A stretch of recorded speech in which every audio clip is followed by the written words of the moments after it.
Hello students, this is your Borsha ma'am, and today we will learn a new chapter, chapter 10. Today we will start a completely new chapter which is chapter 10. In this chapter we will learn about three things, that is force, work and energy. In our today's lesson, we will learn about force and work. In our daily life, we perform various activities. All of these activities somewhere need the use of force. Like if we pushing a door, or if we kick the ball, or if we pulling some object, all of them need force to do their work. So when we kick the ball moves. When we push the door or push the window, it moves. When we pull the object, it also moves. So to moving or some object or to stop a object, we have to use these forces. Different kinds of force act continuously on all of the object. So the work that we do regularly, আমরা regular বেসিসে যে কাজগুলো করি, সেই কাজগুলো করার জন্য কিন্তু আমাদের ফোর্সের প্রয়োজন আছে।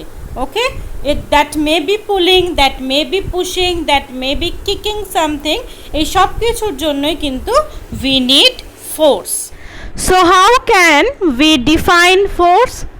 Force is defined as a push or pull that may bring the changes when applied on a body. Now what changes?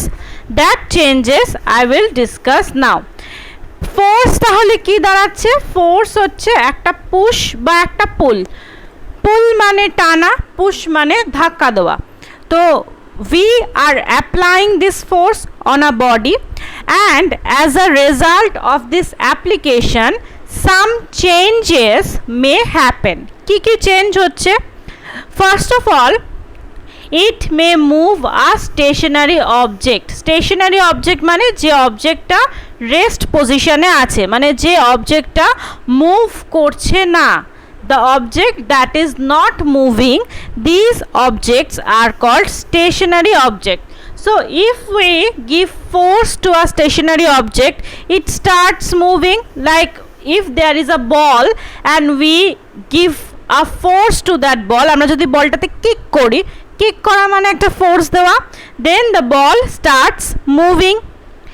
Second one, it may change the speed of moving object. Moving objected যে speed সেটা change করতে পারে।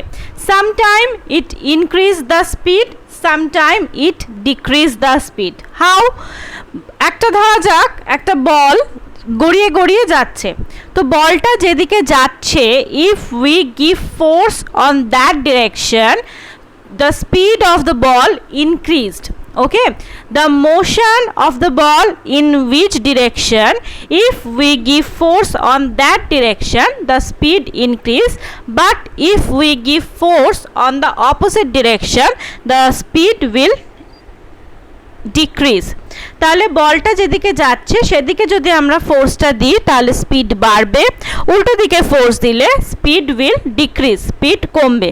তাহলে ফোর্সের মাধ্যমে কিন্তু we can change the speed of a moving object. Third point, it may change the direction of a moving object. Okay, so when we play cricket, you can see that the bowler throw the ball and the batsman hit the ball. Okay, bowler ball করে এবং batsman কি করে, সেই বলটাকে hit করে, bat দিয়ে মারে। After hitting the ball changes its direction. বলটা যেদিক থেকে আসছিল, ব্যাট দিয়ে বলটাকে হিট করার ফলে বলটা কিন্তু অন্য ডিরেকশনে চলে যায়। তো it is the change of the direction of the moving body. তাহলে এটাও কিন্তু স্পিডের মাধ্যমেই হচ্ছে, ব্যাট দিয়ে বলটাকে একটা ধাক্কা মারা হচ্ছে, তার ফলে it is changing it's direction. So also force can change it's direction. Number 4, it May change the shape and size of the body. Shape and size, কোনো বডির শেপ এবং সাইজ কিন্তু ফোর্স চেঞ্জ করতে পারে। Very simple, if you squeeze something, ধরা যাক আমরা একটা রাবার বল রয়েছে, সেই রাবার বলটাকে যদি আমরা হাত দিয়ে প্রেস করি বা স্কুইজ করি, এটা শেপ আর সাইজ ডিফর্ম হয়ে যাবে, চেঞ্জ হয়ে যাবে। আর ওয়েন আওয়ার মাদার মেক্স চাপাটি, আমাদের মারা যখন রুটি তৈরি করে দেখবে দে নিড দ্য ডো, আটা মাখে, সেই আটাটা মাখে যখন, তখন কিন্তু continuously they give the force on it, হাত দিয়ে দেখো আটা মাখে, তখন আটা মাখার সময় কিন্তু তারা হাতে একটা ফোর্স দেয়, and due to that force the shape of those flower do continuously changing, shape আর সাইজটা চেঞ্জ হয়। তো of this also due to the force. There are various types of force, ফোর্সের অনেক ধরন হতে পারে। The force of gravity. What is the force of gravity? It is a force by which earth pulls every object towards it. Earth প্রত্যেকটা অবজেক্টকে নিজের দিকে একটা force দিয়ে কন্টিনিউয়াসলি পুল করছে। ওকে, Earth is pulling every object. This force is called the force of gravity. It acts naturally on all of the object. এটা কিন্তু প্রত্যেকটা অবজেক্টের উপর অল টাইম ওয়ার্ক করে চলছে। তো as a result you can see that when we drop something from a height it straight fall downwards. এটার কারণ কি? ওপর থেকে কিছু ফেললে এটা একদম নিচে পড়বে, তার কারণ কি? আর্থ ওকে টানছে, সেই জন্যই কিন্তু ও নিচে পড়ে, না হলেও পড়তো না। Another type of force is the force of friction, which acts when two surfaces are contact to each other. That means when we are rubbing our hands, আমরা যখন আমাদের দুটো হাত ঘষি দেখবে our hand becomes warmer, and this happens due to the friction force. Friction force সবসময় দুটো সারফেসের মধ্যে কাজ করে যারা একে অন্যের সঙ্গে ফিজিক্যাল কন্ট্যাক্টে রয়েছে। যেমন we walk on the surface, it is due to the friction force. friction forceের কারণে কিন্তু আমরা হাঁটা চলা করতে পারছি। The force of friction কি করে? opposes the motion or stops a moving body. এটা কিন্তু সবসময় বডিটা যেদিকে যাচ্ছে তার এগেইনস্টে ওয়ার্ক করে। it always try to catch the body, বডিটাকে সবসময় কিন্তু ধরে রাখতে চায়, বডিটাকে মুভ করতে দিতে চায় না। সেই জন্যে the force of friction কি করে? সবসময় বডির মোশনের এগেইনস্টে কাজ করে, and always try to stop the motion of a body, বডিটার মুভমেন্টটাকে বন্ধ করে দিতে। এই জন্য দেখবে যখন আমরা মাটিতে কিছু গড়িয়ে দিই, if we roll down something on the floor it stops after a few time, কিছু সময় গড়িয়ে গিয়ে ওটা কিন্তু আটকে যায়, ওটা দাঁড়িয়ে যায়। কেন? কারণ ফ্রিকশন সবসময় ওকে পেছন দিকে টানছে, সেই কারণেই ও কিন্তু বেশি দূর যেতে পারে না। Also there is another type of force, that is muscular force, which is applied by our muscle. Okay, যেটা যেমন ধরা যাক আমরা একটা ভারী জিনিস টেনে তুলছি, বা when a horse is pulling a cart or when a cow is pulling a cart, all of them are muscular force. এগুলো কিন্তু আমাদের মাসেলের ফোর্সকে কাজে লাগিয়ে এই কাজগুলো করা হচ্ছে। তো আমাদের মাসেল যে ফোর্সটা অ্যাপ্লাই করছে, this is called a muscular force. তাহলে আমরা তিনটে ফোর্স সম্পর্কে এখানে জানছি। গ্র্যাভিটেশনাল ফোর্স, যেটা আর্থ সবসময় বাকি অবজেক্টের উপর অ্যাপ্লাই করছে। ফ্রিকশন ফোর্স, যেটা always acts between two surfaces which are in contact with each other, and the third one is the muscular force which is applied by our muscles. Friction is both useful and harmful to us. Friction কিন্তু আমাদের জন্য খুব ইউজফুলও আবার আমাদের জন্য হার্মফুলও। Useful কি কারণে? Because we can walk due to the friction. ফ্রিকশনের কারণে আমরা কিন্তু হাঁটতে পারি। Without friction it will be impossible for us to walk.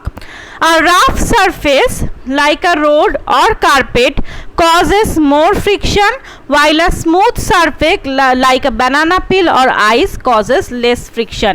Less friction এ কিন্তু we can slip, আমরা যে স্লিপ খেয়ে পড়ে যাই সেগুলো কিন্তু less friction এর কারণে।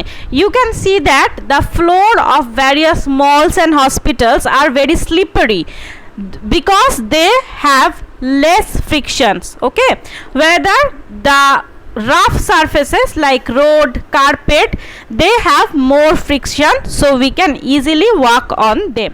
Now we will learn about the work. In our daily life we do various of activities and we say that we have done the work. আমরা বলি যে আমরা অনেক কাজ করেছি, অনেক কাজ করছি। তো actually this is not the actual definition of work. Actually কিন্তু সায়েন্টিফিক্যালি বা ফিজিক্সের ভাষায় আমরা এটাকে কিন্তু অ্যাকচুয়াল ওয়ার্ক ডান বলি না। So what is the work done? A work is said to be done only when the force applied on an object moves the object in the direction of force. কখন?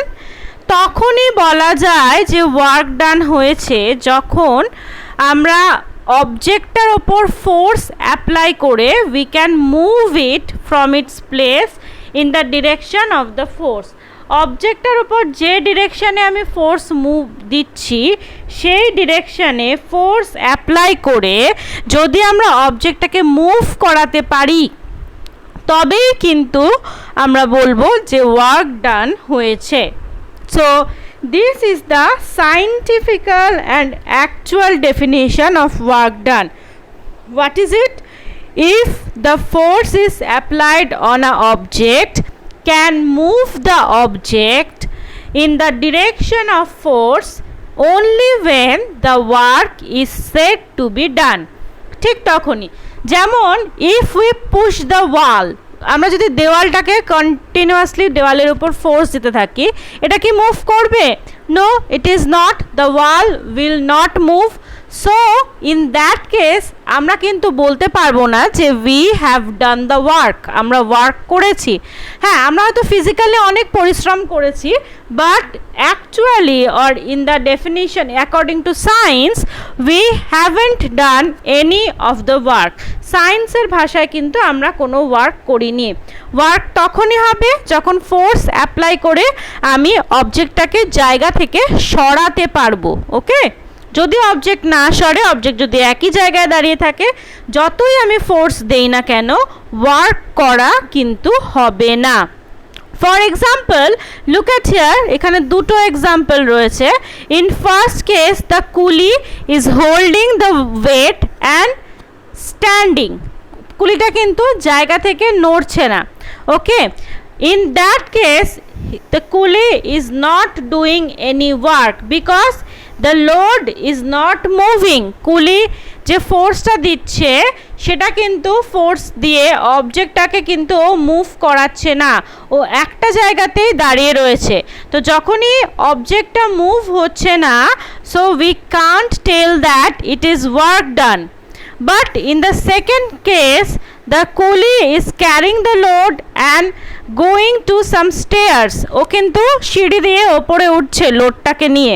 তো in that case, if you can see that the suitcase or the load is moving, ওটা কিন্তু একটা একটা সিঁড়ি দিয়ে ও যখন ওপরে উঠছে ওটা কিন্তু মুভ করছে। তো in that case, the coolie is doing some work. তো এখানে কিন্তু কোনো ওয়ার্ক করছে না, বাট এখানে কিন্তু he is doing the work. ওকে, তাহলে যেটা আমরা বলছি যে though we may get tired or though we apply various forces, if the object doesn't move it is not a work. অবজেক্টটা যদি যতই আমরা ক্লান্ত হই, যতই আমরা ভ্যারিয়াস প্রচুর ফোর্স দিয়ে এনর্মাস ফোর্স দিলাম, বাট যদি অবজেক্ট মুভ না করে কোনো ওয়ার্ক ডান কিন্তু হয়নি।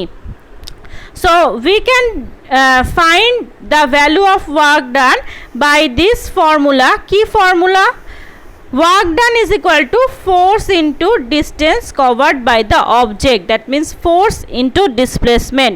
যে ফোর্সটা আমরা অ্যাপ্লাই করছি এবং সেই ফোর্সের জন্য অবজেক্ট যতটা সরছে, the product of these two is called the work done. ওকে, তাহলে ওয়ার্ক ডান কাকে বলছে? when we are giving force on an object and the object moves in the direction of force only when the work is done, but if the object doesn't move we cannot say that we did the work. আর work কিভাবে বার করছি? Multiplying the force and the displacement we are finding the work. Clear? So let's come to the summary of our today's lesson. As you can see that today we have learnt about two things. First one is force and second one is work. We have learnt about the various characteristics of force. Force ki korche. Then we also have learnt about the different types of force, and at last we learnt about the work and how we can call it whether it is work done or it is not work done. Okay.